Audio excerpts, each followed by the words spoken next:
So today it's time to talk about entrepreneurship. Usually we set these New Year's resolutions. I'm going to do this, I'm going to do that. But at some point, maybe after 2 days, so this is the day we realized, okay, maybe this is too much. I can't do it, but maybe you can. And today I'm going to have, and finally this day arrived because I already had some years ago one of the brothers, and today I managed to get them both. I remember that the first time the live was in Spanish, and I asked Jeffrey, do you think that Bryan one day will want to join us?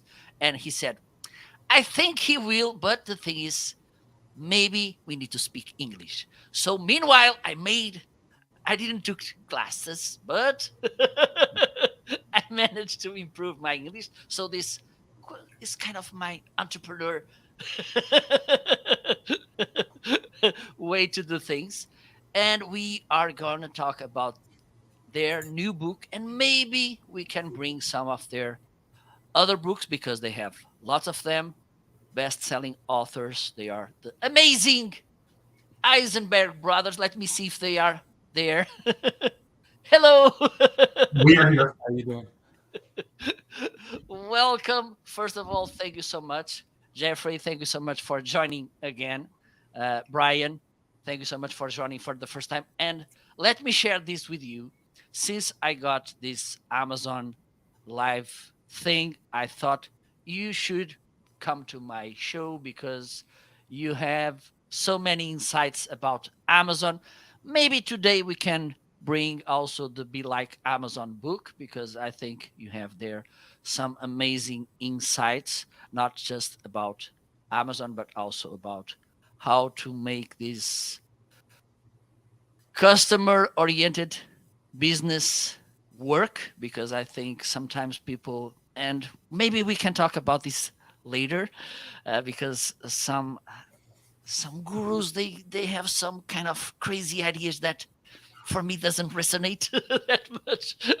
But first we're going to talk about this rice and beans millionaire, if you don't mind, and introduce yourself for a little, and then we can jump into the conversation. Is that okay? Sure. So I'm Jeffrey Eisenberg. I'm the one with the hat, so you'll be able to remember that today. That's my little brother and business partner. Go ahead, Bryan. Say hello. I'm Bryan Eisenberg, his little brother. Yeah, Very little. we've written 8 books to clarify for Marco and your audience. Eight books, starting with this little known number.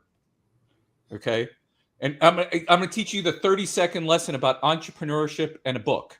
You ready for this one? Okay, let's do this. This is 2000. Our mentor, Roy Williams, keeps telling us, we should have a book because we found him by reading his book on a Barnes & Nobles. I read it right there in the store. I handed it to Jeffrey. Jeffrey called up, met him, and it's changed, our careers in so many ways. Anyway, a few weeks later, we're at our friend Larry Chase's house. And Larry Chase, for those of you who've been on the internet a very long time, he had one of the first 2 internet marketing newsletters, okay, on the web. Like, that was it. Like, if you wanted to find a resource about internet marketing, Larry's newsletter was the place, him and Ralph Wilson. And we're at a party at Larry Chase's house, okay? And I don't know if you've ever been to New York or not, but he had his balcony. It was underneath the Brooklyn Bridge. So it's iconic. Great little party. We're meeting amazing people. And at the end of the night, we're getting ready to leave.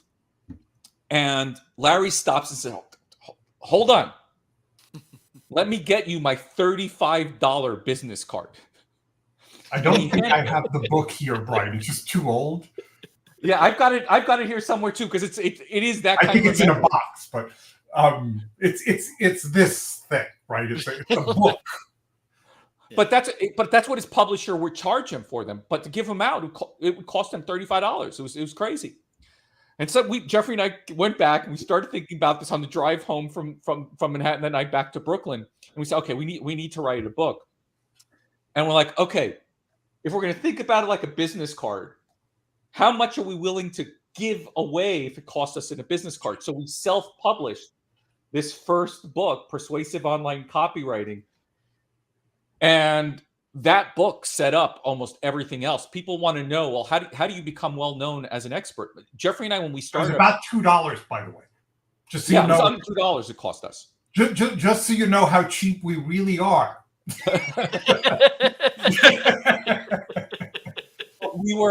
we had filed bankruptcy just a couple of years prior to that. We had no money. I mean, Dad was paying for groceries. Okay. And okay, if we can't do much else, right? You can't build, like, we didn't have anything to do anything with. We're like, okay, we can write. And so we started writing on forums. We started building an audience. We started, getting invited to speak on, to write on ClickSee. We started getting, invited to speak places. And then we published the first book. And that led to the next one. It's just that daily consistency of publishing and then building that trust and authority with this first book. We had seen copies of this book, okay, on Amazon used, because we stopped printing it years ago, for over $1,300. Woo. We didn't get a cut of that, by the way, unfortunately. And by the way, was it just before New Year's we had somebody on LinkedIn tell us that they reread the book? Yeah. And they posted it on LinkedIn. They had just reread the book after so many years, and they were still excited by it. So books stay out there. They have a long life. Absolutely. And well, you just gave me the clue to something which is important. And I've read this somewhere in the book about trust and how important it is, for instance, when we talk about a mainly service-oriented business, how important it is to be trust. And we have this thing, because I think this is kind of hard to juggle, which is, when should I start selling? And when does it stop to kind of giving away trust? Because it's hard to juggle. Your thoughts on this? I'm going to let Jeffrey go into it a little bit deeper, but in Be Like Amazon, there's a line there that we quote Jeff Bezos when he had to put the reviews on the website, and he was trying to push for it, and the publishers wouldn't let him. And he corrected them and told them, said, you don't understand. We're not in the business of selling books. We're in the business of helping people buy books. And you think about that from a trust perspective. And books are relatively easy to sell compared to most other things, right? Every copy of Be Like Amazon is just like every other copy of Be Like Amazon. It's got an ISBN code. It's got, a descriptor. It's got the same testimonials. Everyone's the same. That's easy. But now you're talking about a service business. And this is why it was also so important for us to in the Rice and Beans Millionaire, to not only talk about high-tech businesses and influencers and YouTube stars, but also talk about guys who pick up garbage as a business, right? Because it is the same elements. It is the same pieces of trust. And, we have a new startup that we've been working on, where we've been helping the business owners of home services companies, right? The people who come into your house and fix your air conditioning, your plumber, or your electrician. Jeffrey speaks with a lot of them, and I think he could probably touch to why that trust is so important, even on that level as well. So I guess you're handing it over to me. Is that what you're saying? So Right there. I'm going to define sales in a different way than what you normally think about. Okay. Sales is a transfer of confidence, right? Because we've all been in that situation where it wasn't the right time, right? Or just weren't sure. And then all of a sudden, one day you were sure and it was the right time. And the difference was that you were confident, right? That you took that decision. So whether it's a physical product, content product, or a service, right? You're always dealing with this idea, is it the right thing? Because we all have this fear of doing the wrong thing, right? A cognitive dissonance, right? We feel like we're scared that we're going to be ripped off. We're scared that we're going to be humiliated. We're scared that we're going to be disappointed, right? All these things are real possibilities, and we've all spent money and felt that way, right? So what we're trying to do is build confidence, right? So it's funny when Bryan was talking before about, you know, the stuff that we were doing in 1998, 1999, 2000, you know, and we were doing content marketing before people called it content marketing, right? But we were doing the same. It's not like when people hear that, they say, "Oh, are you saying you invented content?" No. Content marketing, that started, you know, like depending on when you think that content started, right? Actual content. So people have always needed to trust. So in a service business, the essential thing that you have to ask is, have you earned people's trust? Right. So, you know, it's generally, if you think it's time to sell, it's probably too early. I'm answering your question, Marco, right? It's probably too early. You probably haven't done enough, right? I'm sure we've missed many consulting sales, not that we're hurting for it, but over the years, people have come to us and they've come and they've asked us questions and they want to know if we can hire us. And they're always kind of surprised that we don't name a price and we never ask them to hire us. And the reason is because if I'm talking to you on the phone, I'm happy to give you some advice. You have my attention. I'm going to tell you whatever it is I can tell you. And then it's your responsibility to ask me if you'd like us to work with you, right? And so this is just from a service point of view. We've always had that point of view that it's too early. So yeah, I think to sum it up, you first have to serve your community before they serve you. Makes sense. Yes. Perfect. And this will take me to another point in the book that caught my eye, because we are in an era where it's easy to become, it's kind of easy to turn famous, even though it's different than, for instance, it was in the 80s, because we had kind of a narrowed audience, a couple of, well, here in Portugal, we had a couple of TV channels. I think in America, you have a little bit more. But the thing is, today we have these little bubbles where it's a little bit easier to become famous, to turn into a famous person. But it's being famous, or by being famous, this means that you will turn successful in your business, for instance. Because I remember you mentioned in the book someone who had an amazing, a huge, a strong personal brand, but somehow he wanted to be more kind of a strong business brand instead of personal brand. I don't know if it's the right thing, or it makes sense. It was your intention, but the thing is, and we listen to so many people talking about personal brand, be famous, being an influencer, but then, is this the right thing? Is this the right way?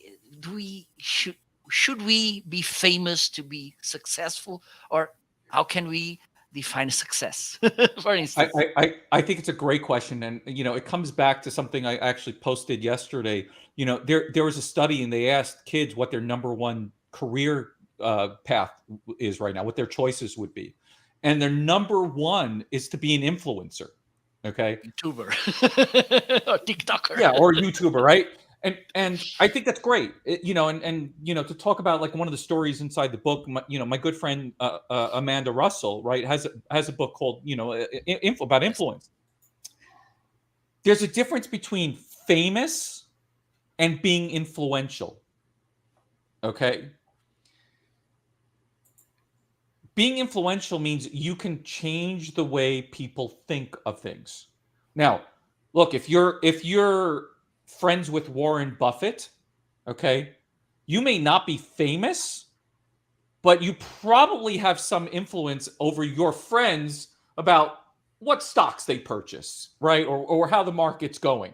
There's an influence there. The problem is we confuse oftentimes being famous, having people's attention, okay, and attention in maybe one category. Like, that kid this year who became famous for the Corn song, okay, he's famous. He's not necessarily going to be an influencer. And I think when you don't understand the difference between the two, and that is about trust, that is about building authority, right? Now, everybody can be an influencer over somebody. Not everybody can be famous because that requires skills of capturing attention. But when you start putting them all together, that's when you can start really seeing success. Absolutely. Jeffrey, any thoughts on this? No, I think Bryan summed it up. I have strong thoughts, and again, this would just demonstrate a bias of me being old at this point, right? I've watched lots of things already come and go, and this will also come and go. So I remember when I remember before there was Google, right? And I remember where people, knew how to get you to the top of the search engines, but what they meant was Alta Vista, Yahoo, or those kind of things, right? And so there was always a time where you could get people's attention, right, less expensively, right? And then there was a time where you could run ads. I mean, seriously, you could run ads. Okay. For a penny, a nickel, and a quarter. for 5 cents, it was a lot of money, right? And so we met people who made tens of millions of dollars doing that, right? And then that stopped, right? And so everything becomes more competitive. And what's happening is that if you're 18 years old today, okay, and you want to be an influencer, do it quickly. There's a window closing of time where you can get attention still on YouTube or TikTok. They don't allow the amateurs to be on it too long, right?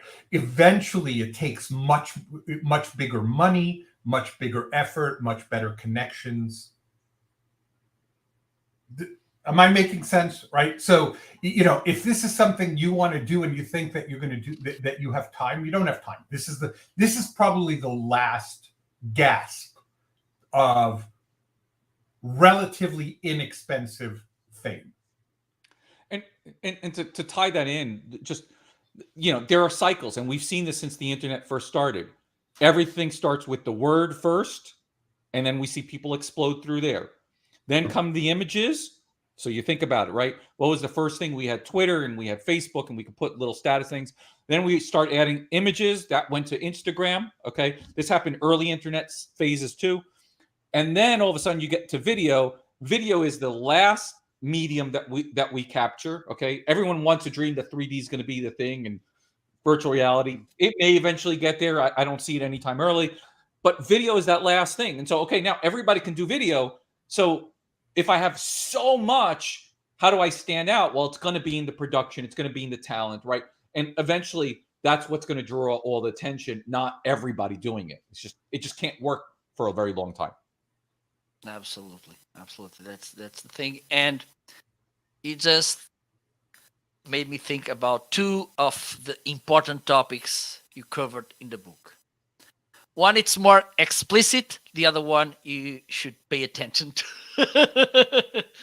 One is the famous 50% rule, which you kind of flip it the thing, because we hear all the time, everything is changing so fast. Oh my God. Oh, it's hard to set strategy because everything is changing. I believe I'm a believer in that 50% rule, which is important. And the second thing that you cover in the book, and I think this is kind of a metaphor, but I think that's the point about the networking. The people you know that could help you with different skills, with different knowledge, also providing you feedback. And I'm thinking about Bob and those feedbacks after the games. Yep. So, can you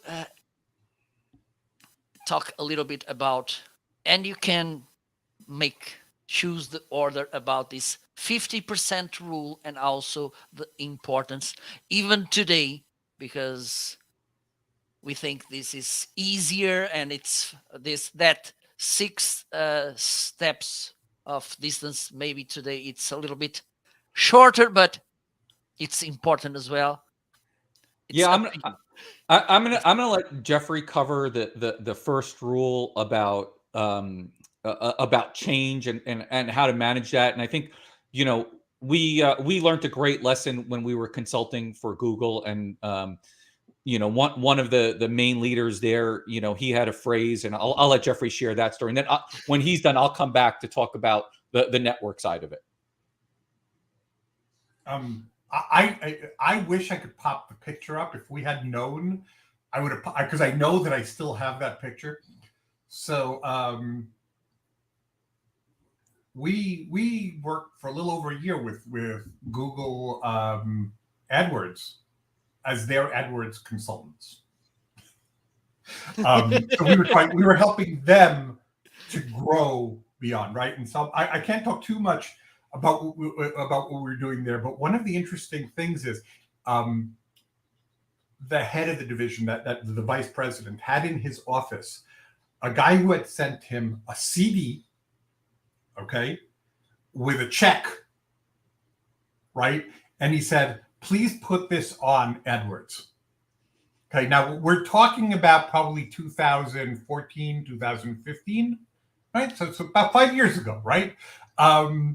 And he just wanted to remind people that this is what people were actually up to in the real world. So, you know, today I had to go stream on this, and who could imagine that I couldn't do that on my iPad, right? So for whatever reason, technology disappointed me, right?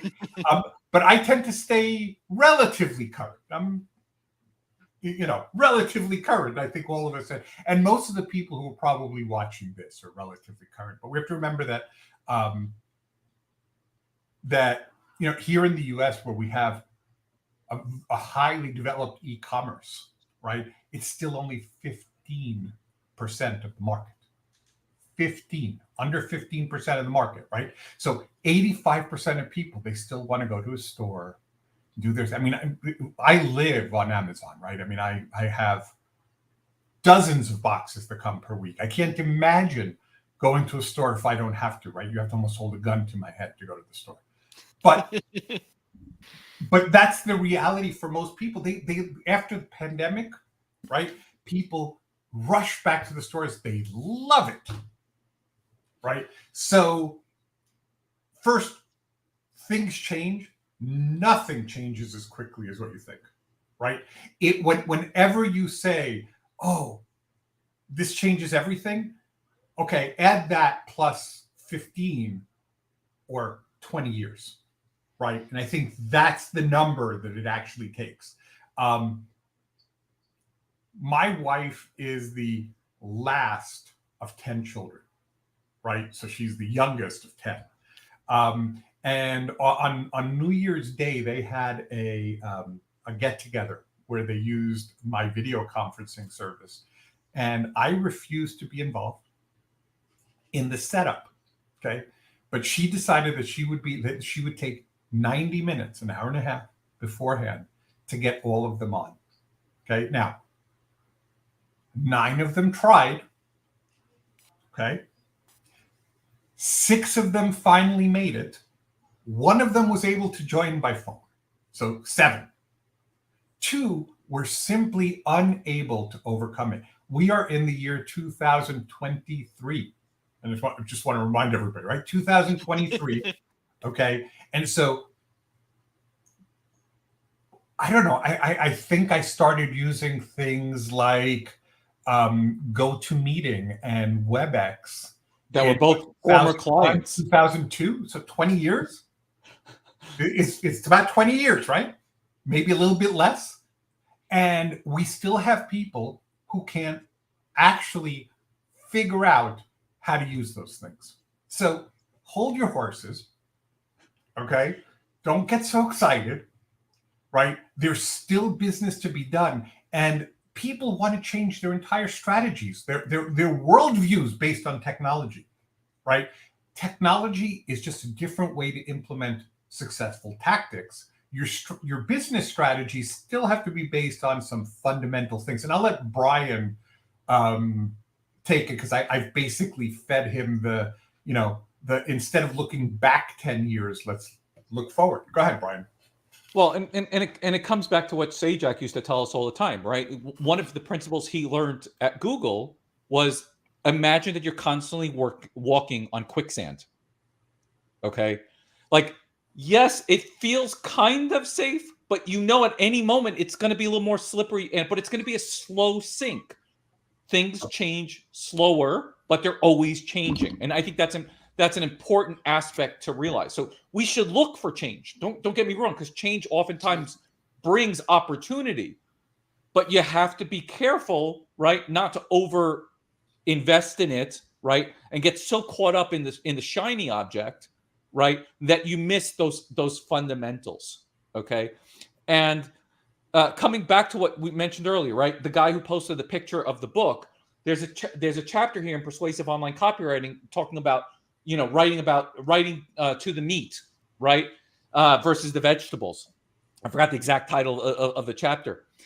And I told him, I said, it's funny you wrote that, because I obviously was not thinking about the book Persuasive Online Copywriting when I wrote this part in the Rice and Beans Millionaire.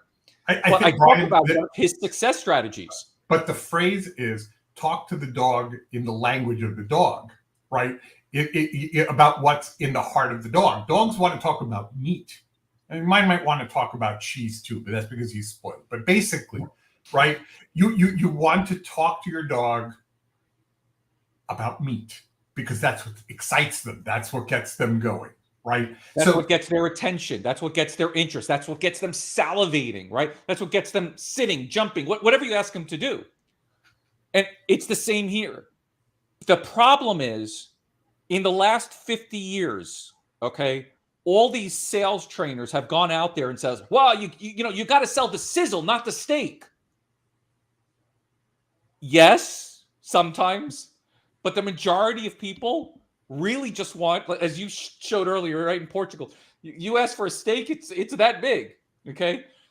You want the meat. You want to be satisfied. You want, even more inside, you want to be delighted with the amount of food. You don't want to go away from the meal saying, man, that was delicious, but I'm still hungry. I'm gonna go to the burger place down the block to get some food, okay? And I think so many people miss that, because at our core, we want the meat. Right? We want to be absolutely satisfied with what we have. And what Ricky did in his business was focus in on making sure people were satisfied, more than full. Because if you're more than full, you're going to walk around the day, man, I was full. Yeah, okay? I know that feeling. And you know what? People are saying, well, what'd you have? And word of mouth gets triggered every single time. And this is a consistent thing, right? I'm going to go back to be like Amazon for a moment, but Jeff Bezos says, people always ask me, okay, what's changed over the last 10 years? Well, the way Jeff Bezos says, it's kind of like a stupid question. The right question would be is, what's not going to change over the next 10 years, right? Because you can build a business strategy around what's not going to change, right? And so Jeff Bezos describes it as, are people going to want good prices? Yes. Are they going to want large selection? Yes. Are they going to want their product quickly? Yes. So I can build around those things. The rest are just tactics, right? So when you're building your business, instead of asking what's changing, right, you anchor it in what's going to be the same tomorrow and 10 years from now. Exactly. And that was the basis for the book, right? we didn't want to focus in on shiny new objects. You know, there's a million people putting out videos and books every day about, you know, Chat GPT, and that's the next big phase. And yeah, it's going to have a huge impact. At the end of the day, it's just about creating more content, which is great. Like, fine. It's still going to have to be. I'm going to make a prediction. I'm going to make a prediction. Nobody's going to give, Marco, I'll keep it clean, okay? About Chat GPT a year from now. Okay. There will be other types of products like that. Okay. There will be other interfaces. There will be AI-driven tools. But right now, people are so excited by it that I can almost guarantee you that the excitement itself is what will burn it out, because it's not quite ready yet. And so people are so excited that they're already trying to say, well, we're going to depend on it. People are saying, well, we can create a content strategy around it. We can do this. We can. No, you can't. It's okay, right? It's reasonable. It's not good content, right? It's not writing good content. It's writing acceptable content. Okay. And acceptable is, I guess it's acceptable, but the excitement that people have around it is the absolute proof that right now that it can't live up to it. And therefore, it'll disappoint. It won't continue to do this. I know, you know, my wife works for a corporation. She works in their marketing, and I know they've set up a meeting for the next few days about Chat GPT and the influence it's going to have on their marketing. Okay, and so that's how I know that it's mostly bullshit. Right? When people are having meetings about, like, you know what? If it was something that was really ready, okay, it wouldn't have been released like that, and people would have been just the quiet people would have been making money with it, and then you would have heard, oh, we're already making money with it. We know how to make money with it. If you're having meetings about making money with ChatGPT, guess what? You're not going to do it. It's not ready yet. And don't get me wrong, if you want to produce average stuff, that it's okay. Like there's some unique cases where you can do some good stuff. I mean, I know someone who wrote a book with it. I'm not saying you're not going to be able to do certain things with it. Okay, or that we won't use it for a first draft, or that we. Yeah, absolutely. Actually, hold on. I'll admit we had a press release about the book coming out and it being selected as the BookBub featured deal of the day, which only about 15% of books ever do. And that first draft of the press release was written based on the prompts that we gave it into ChatGPT, but then it required some editing. Okay, and it's fine. Like it took me minutes as opposed to a couple of hours to write, and it's a great use case. But it comes down to the same thing, Marco. Did you watch the World Cup along with millions of others who watched the World Cup? Okay. If you look at someone like Messi, okay, you look at any elite athlete in every sport, are they all doing the same exact thing? They run up and down the field. They change directions. They pass the ball. They move to the right spot. But there's a difference between those who are elite, that top 1%, everybody else who's at the professional level, and then college, amateur, blah, blah, blah, it breaks apart. What do the elite do so much better?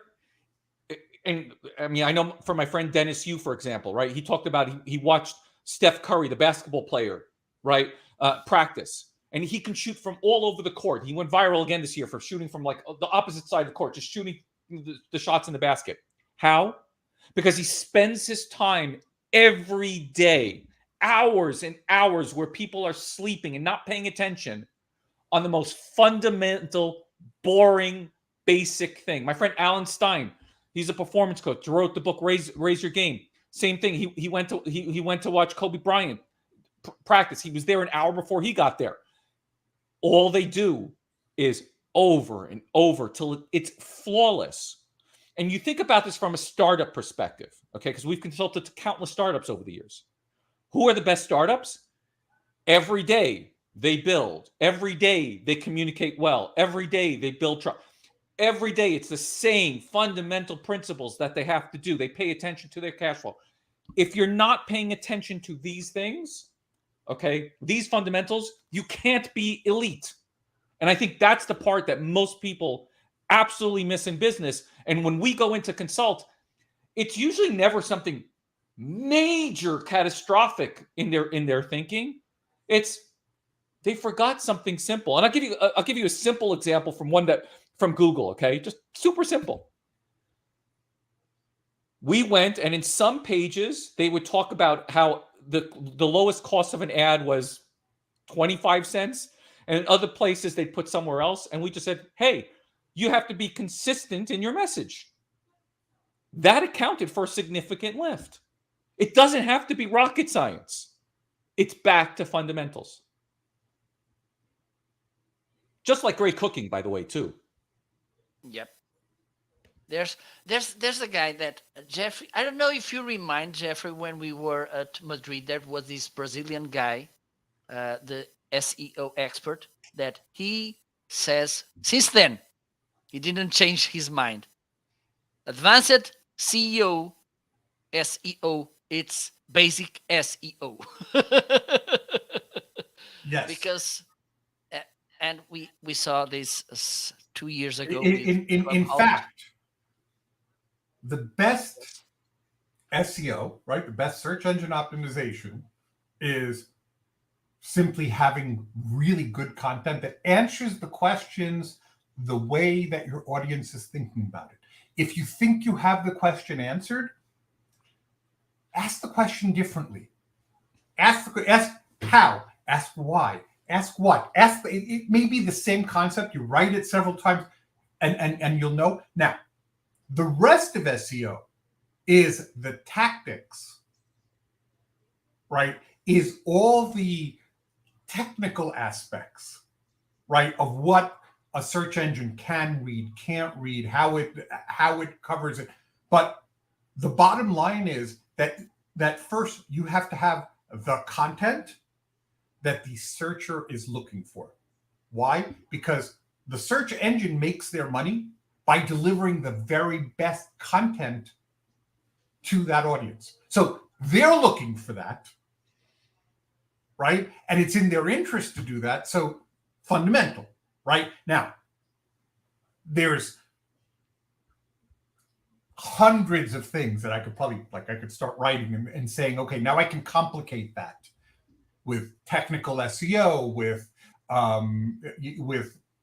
everything from the length of your sentences to, right, there's lots of technical things that we can say, but that's the basic premise, right? Are you actually answering the question? So, Jeffrey, I went back and I had to pull this up, and the video's not there anymore for some reason. I'll have to figure out why. 5 R's. The 5 R's at the end of a search engine SES conference, I met up with Ralph Wilson, who I mentioned earlier, right? One of the first internet marketing newsletters, and it was. I mean, this is before 2011, because on my website I have the video listed from 2011. Same 5 principles have lasted from SEO from when we first started in 1994, 95 till today. 1, be relevant. 2, build your reputation. 3, be remarkable, so people want to share it. 4, be readable. And then 5, be of sufficient reach. So you don't want to necessarily talk to a small audience. You want to talk to larger and larger audience. 5 R's. That's it. Never changed. Yep. It's easy and it's really important. And this will bring us back to trust. So it always let's comes cover back this. to trust because there's no money without trust. Absolutely. Well, not only that, we all have a big passion for food, okay? And I'm going to tell you, if you want greatest lessons in marketing and in entrepreneurship, watch Kitchen Nightmares. Watch Gordon Ramsay. Watch him yell like crazy at these chefs. Why did these restaurants start failing? Okay, because when the entrepreneur first started, they were very passionate about opening up their business and serving their food and all that. But then you go back and he goes to their kitchens, and how many of them have stopped cleaning? And they're disgusting. You wouldn't even want it. Like, if you knew how bad it was, you would never eat the food there. They don't buy fresh ingredients anymore, right? Again, these are just fundamentals of good quality food. They don't change items in the menu. They've kept it there even though nobody's ordered, this item for 6 years. They're still going to keep it there. This is not magical. It's just that we get, as humans, this is human nature. We get bored at the fundamental things. But the fundamental things is where excellence lives. Absolutely. Jeffrey, want to add something? How can I top that?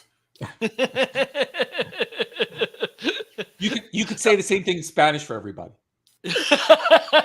No, thank you. What would be remarkable is if I could say it in Portuguese. Yes, you can try it. And Bryan and I are candidates for. In fact, our second cousin has already achieved it. Has already gotten Portuguese citizenship. Bryan and I have applied, as well as several of our other cousins, and so hopefully we'll have that sometime this year or next year, and then we'll have to come visit you, Marco.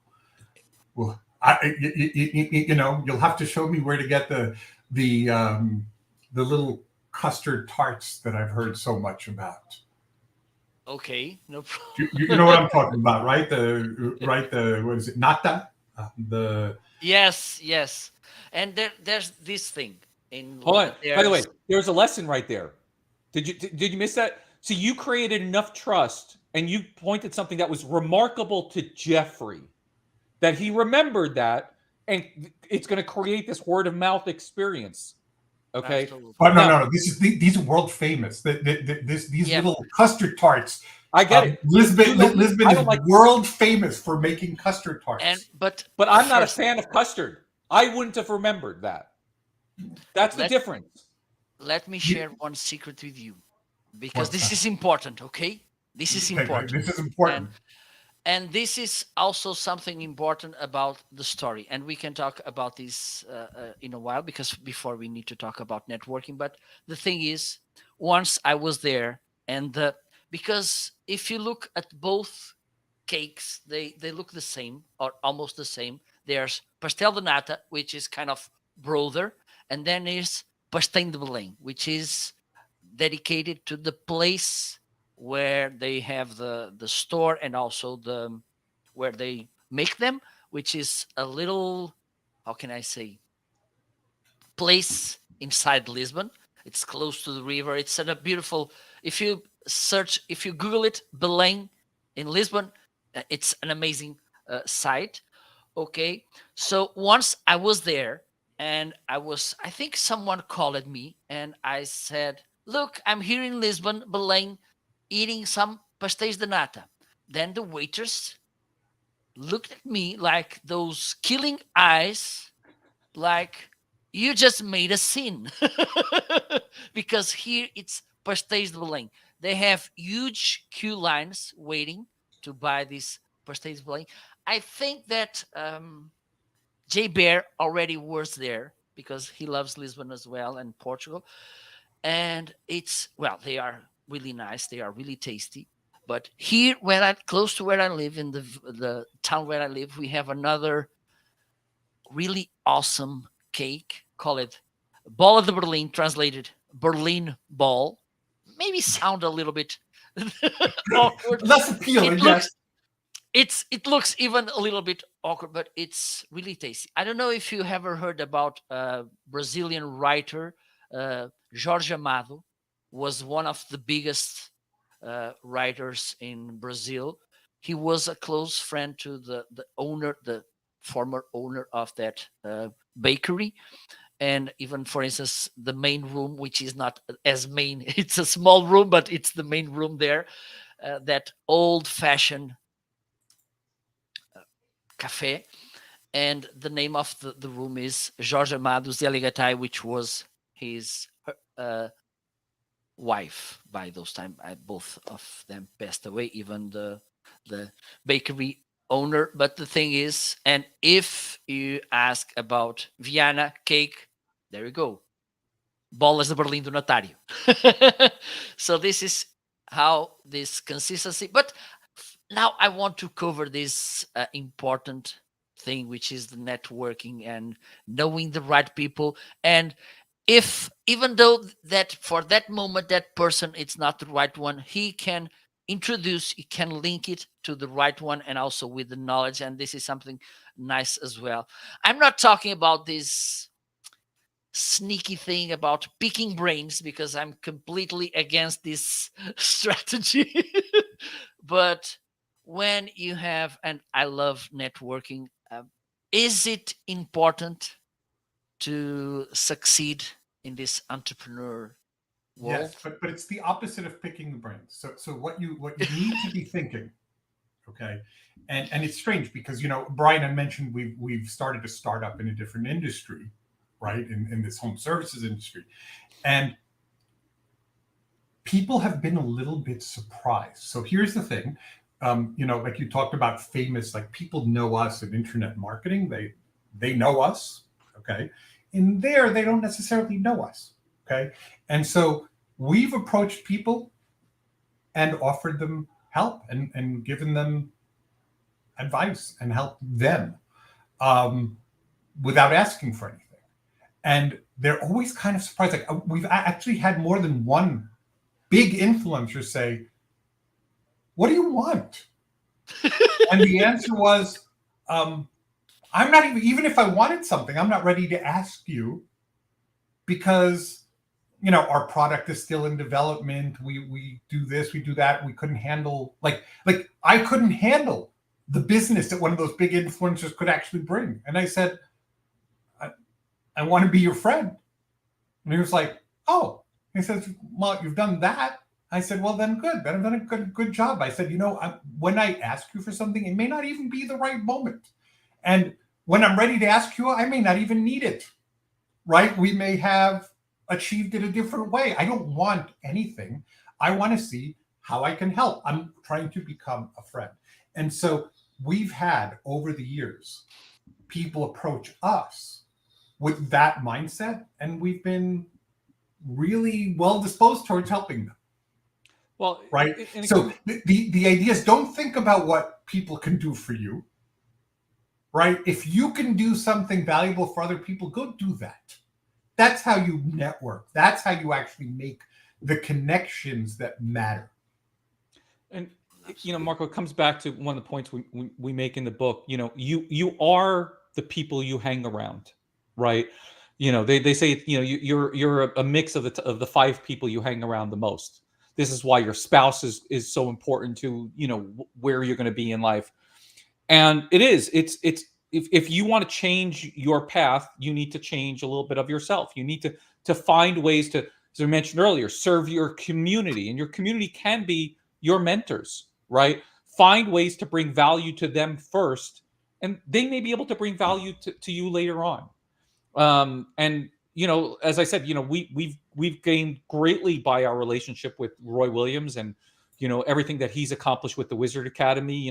We've certainly accomplished amazing things, but what they're doing there is just it's unreal. Just as a single point of reference, on their campus there is a free wedding chapel called Chapel Dulcinea. Okay, big fascination. It's also one of the largest collections of artwork of Don Quixote in the world. De la Mancha. is on the campus. And there are over 1,000 couples every year that fly into Austin, go to the Wizard Academy, and get married there for free. For free. And they have such amazing recollections. And randomly, I'll find people who say, "Oh, I was just there for what," and they just love the place. And it's like, we've obviously benefited from our relationship with Roy Williams, right? And everything that he's accomplished. It's helped us raise what we think we could do. And I think that's why it's so important to have such a great network. It's not hard to reach out to people. Like, it's easy. Like, we were shocked the first time we picked up the phone and tried to get Roy. It was like, yeah, he was giving a free public seminar. They said, you can come down. We didn't have the money. We found a way. Jeffrey went down, and it's changed the course of our career. But even there, we were going well above what we thought was the level of influence that we had, and we wanted to meet Roy. Roy was nice enough. So we attended the 3rd Wizard Academy class. Okay. 3rd ever, right? Yeah, just started it. And what was interesting was that we didn't have money for it. But Roy was gentlemanly enough, right? He was just a gentleman, because he said he accepted our offer of help on his website. Now, we know he never did anything, but he never intended to do anything. He wanted to give us away. Since we had offered, since we extended ourselves, he could then say, oh, yeah, then I can give you this, because you're actually, like, you're paying for it. And we started to create a friendship based on an idea that we weren't just trying to suck from him, trying to take his influence, right? This is the most important thing that we could tell people who are trying to build networks, right? Is focus on what you can do for others, and what they can do for you will come afterwards. Absolutely. Good point. Good point. And I know that you want to cover this because I can see in your eyes. And I love this as well. Consistency. It's key. I don't know, maybe when I started 1 year after started my live streaming journey, live talking about why we should be consistent. Mm-hmm. Okay, it's time for you to answer to that question. It comes back to what we said before. It's small little habits. We're the first days of the new year. People, have all these resolutions. They want to become successful. They want to lose weight. They want to start a new hobby, whatever it is. The one thing I've learned, and I always tell people, I've learned so much more about optimization, an optimization of life, right? Forget about the 20 years we spent, plus, working with businesses and doing that. I learned a ton of the lessons when I lost 100 pounds. So right after we left our agency, in 16 months, I ended up losing 100 pounds. I said, that taught me so much. And then I have my son who wants to become eventually a professional athlete. He's now going to be a collegiate athlete next year. And the point is, it's every day you've got to win the little things. It's easy to say, okay, I'm not going to do it today. Okay. But same thing. I woke up early this morning, edited some video, made sure I got my water in. That's a really important thing. Got out to the post office early, went for a long walk with my dog. Like, make my bed. All these little things are little things I say, okay, check mark. I've accomplished my day. And here I am. I don't believe he made his bed, but that's okay. I did. But, here it is, 10 o'clock in the morning, and I've accomplished more than most people will in a full day. And I already feel like I won. So now I can say, hey, I can either push and do something else, which I probably will, but I can also say, hey, I've already accomplished a ton today. Okay. And I could be satisfied and enjoy the rest of my day knowing that I succeeded. And I think so many people miss that point, that if you want to have number one thing that you should focus on consistency is joy. Find joy in your life, okay? And just know what it is. And people struggle to even figure that out. If you start optimizing those small things, right? Because you don't lose 100 pounds like that. How do you lose 100 pounds? 1 pound at a time, 1 kilo at a time. How do you lose that one pound, that 1 kilo? Every meal that you make the right choices on, right? Every day you make the decision to go out and exercise, and maybe you have to work a little bit harder today than you did yesterday. But it's like the bracelet I've been wearing for years, okay? It says, be better today than you were yesterday. And that's all you have to focus on. It's not about perfection. It's about progress. That's what consistency is about for me. Perfect. Jeffrey. Yeah. So you want me to say something about consistency? I'm going to say something about joy, which I think is more important. People want to find their passion, and the thing is that I'm trying to think about whether this is just years of experience, right? In other words, whether I'm being old, or whether if I had known this when I was younger, it would have been as useful. Okay, but um, don't look for happiness. Don't look for something that you're passionate about.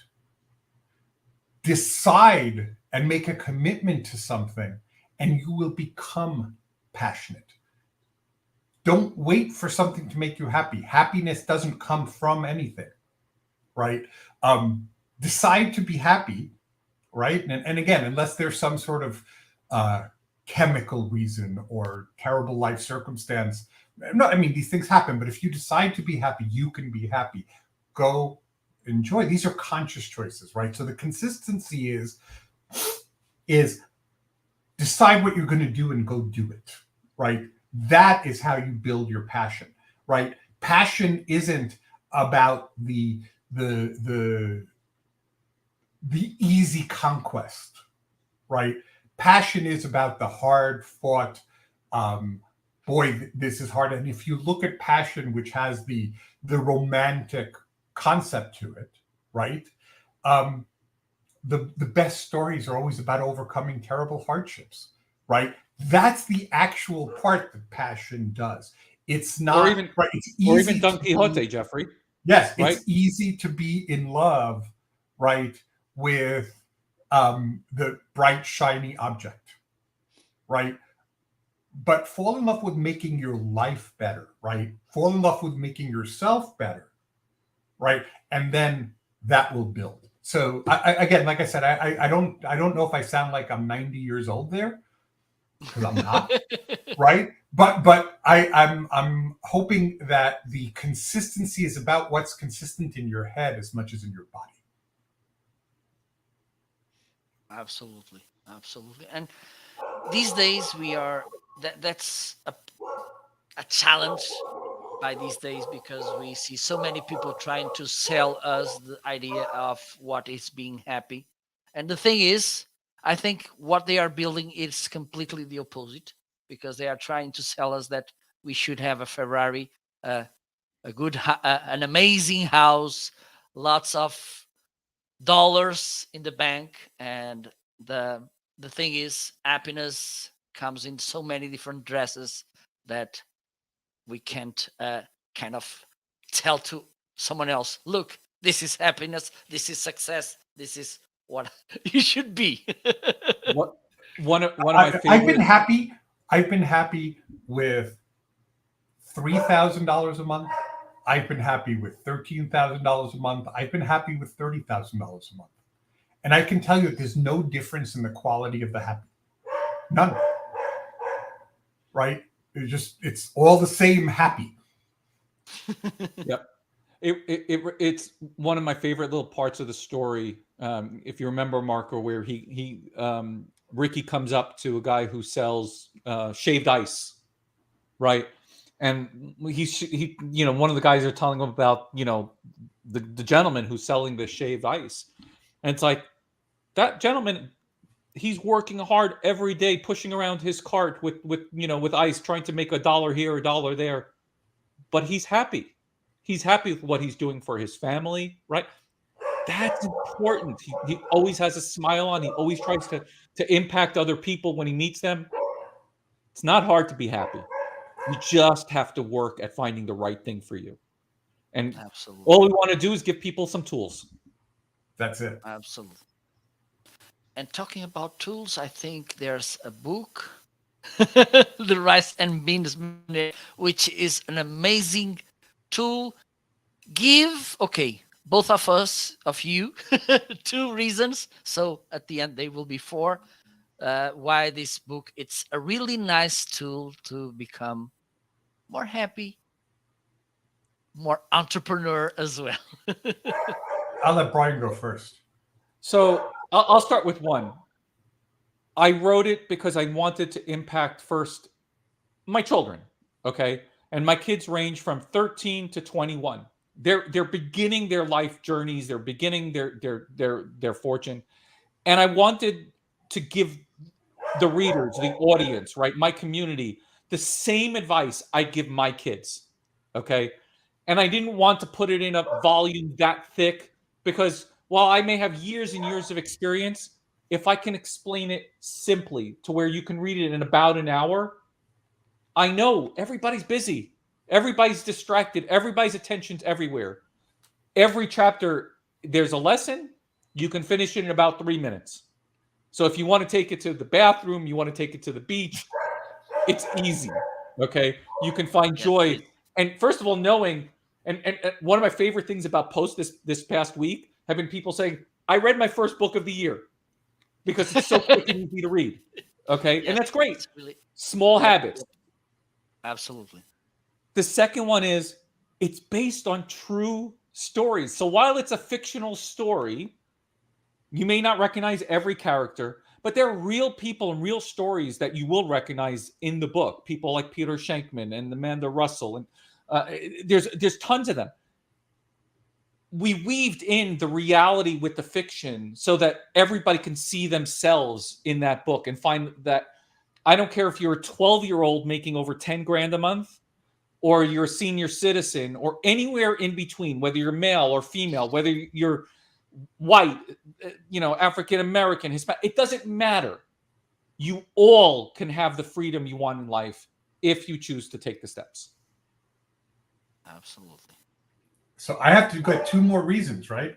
Well, Yep, one is because Marco liked the book. Okay. absolutely.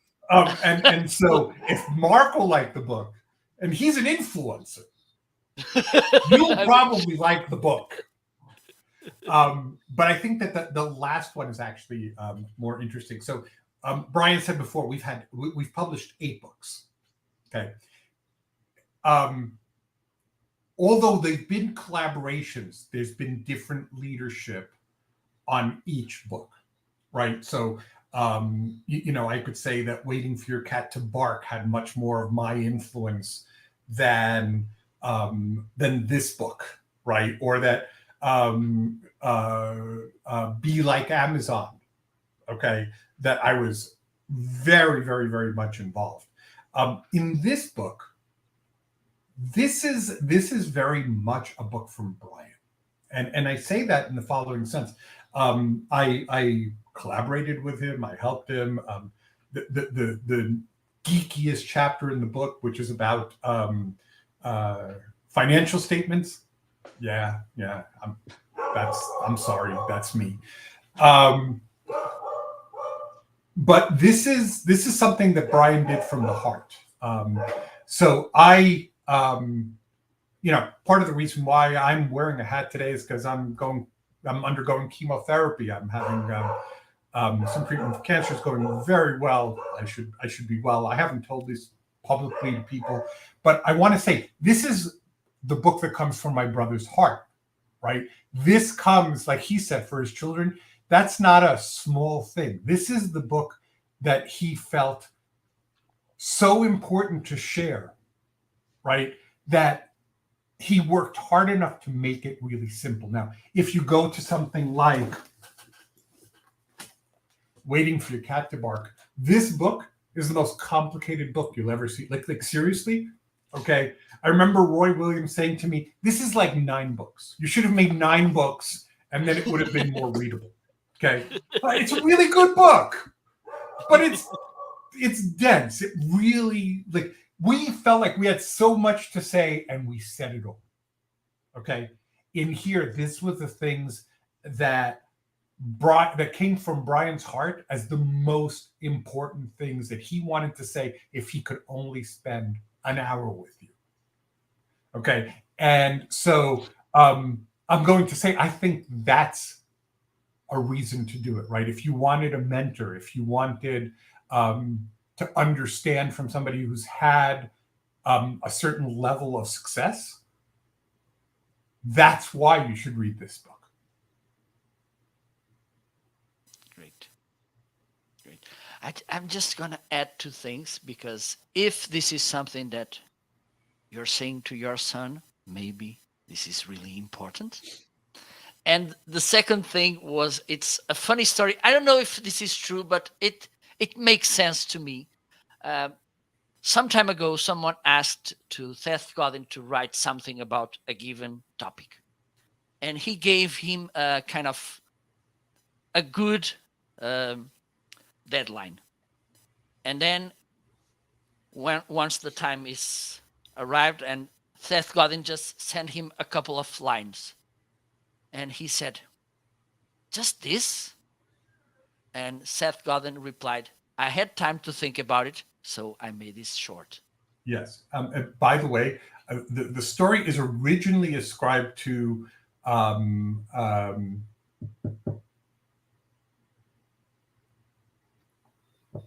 Mark Twain. Okay. But it actually is older than that. Okay. Again, yes, it's easy to vomit everything, right? Absolutely. The essence, that's really hard. So, yeah, this is something that is short, and I think Bryan really gave this his all. Yeah. Not only that, one of the most impactful compliments that I've had when we first started, sharing drafts of the book, and I'd send it to some entrepreneurs, like, you'd be surprised who they were, but people who've sold companies for over $100 million. Over and over again, what I heard from all of them was, "I can't wait to give this to my son, my daughter, to read." That they felt it was valuable enough, all the lessons that they've learned throughout their success, that this little book, or the people who said that, right, you know what? There's people who come to me, they ask me for money. I'm going to go send them to go read the book before they talk to me about it. Yes. Right. And that to me was such great validation, because, we mapped out all the first principles we wanted to get there. And I think we covered probably about 95% of them. There's probably a couple stories we probably could have included. And you talked about Be Like Amazon. This probably comes, like, obviously before Be Like Amazon. There's probably another part of the journey that maybe happens in between, and then comes Be Like Amazon. But we've got to start at those fundamentals, right? Before we can go to intermediate, and then we can go to advanced. Absolutely. Right? But it's all principles that everybody can take advantage of, and that's the whole point. And I think in most of the cases, by just keeping the principles, you don't need to go to up in the ladder, because sometimes the principles, they are not so well covered that we think too much. Oh, we need to be there, and there, and we don't have the basic covered. Got to get some rice and beans. Absolutely. So, dear friends, how people can find you? Wow, we're not hard to find. Just Google us pretty much anywhere in social media. I've even taken the step to start a TikTok channel for this, because obviously book talk is another strategy for selling books today, right? I think so. Twitter, Facebook, everything, LinkedIn. However, if you want to find us easy, just go to buyerlegends.com. Okay. Right, buyerlegends.com. That was actually our first short book, was Buyer Legends. Right, with this strategy of having books that you could read in under 90 minutes started with Buyer Legends, then went to Be Like Amazon, and then Rice and Beans Millionaire. So buyerlegends.com is the name of our company. You can find us there. You can reach out to us, but really we're easy to find, and we're always happy to hear from people. Well, perfect. Mr. Jeffrey and Bryan, thank you so much for joining me today. It was an amazing conversation. Look forward to... Our pleasure. We can do two things. One, come with another book so I can bring you back, or we can talk about another book in the future. Or maybe next time it'll be when we're in Portugal and we can just all be live together. That would be even better with Or pastel de we can do Belém, something before that. So bola de um, Berlim. That would be great. Thank you so much. It was a really insightful conversation. I think I need to recap everything that I've learned today because it's amazing. Thank you so much. Wish you all the best with this book and with everything else, of course. And as I said, looking forward to having another or even more conversation with both of you. Okay. perfect. Thank Wish you, you So much. Marco. Thank you. nice year. And for those of you who are watching the live show, thank you so much. If you know someone that may need this book, and okay, of course, Christmas, it's already gone, but let me share a secret with you. Our neighbors, Spanish people, they tend to give the presents in the 5th of January because it's the day of the wise kings. So this could be an idea for you to to send this book to someone. And I'm not sure. I'm not sure that we're going to translate this one into Spanish because be like Amazon actually exists in Spanish. We have a Spanish version of the book. Um, we may or may not. The funny thing is that what we found was that most of the people who spoke Spanish read it in English. Makes sense. Yes. By these Um, days, yes. Yeah. right. And, Even and Marco, I didn't even know that you spoke English. So I do. Well, let me share this with you. When we had our first conversation live, I'm not talking about our the live right. show because the first conversation was actually live in Madrid. But my English, I didn't think it was as good as it is right now because after almost 2 years broadcasting on Amazon, around 2 hours each show, which you need to talk all by yourself. You should, okay, now it's like throwing you to a really deep pool and now you need to swim. So I think I developed a little bit my English. Probably next year it will be even better. That's how things are. And I think by these days, if you want to succeed, you need to learn. I don't think because some people they say, oh, you need to speak a, a second language. For me, a second language by these days it's kind of you need to. It's not kind of Well, I think something English that you should. is English is your third language. Am I correct? Yes. Well, the French it's somewhere Okay. over there as well because Portuguese people, my parents, they were immigrants in France, as like lots of people in the place where I live. So I have family in Paris, and I speak a little French as well. But yes, Portuguese, Spanish, English, and French, and a little bit Italian as well, because I'm curious,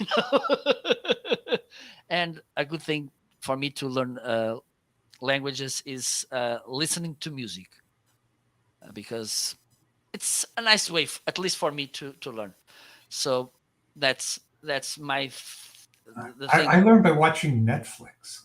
It's so funny. I mean, um, Yes, it's good as well.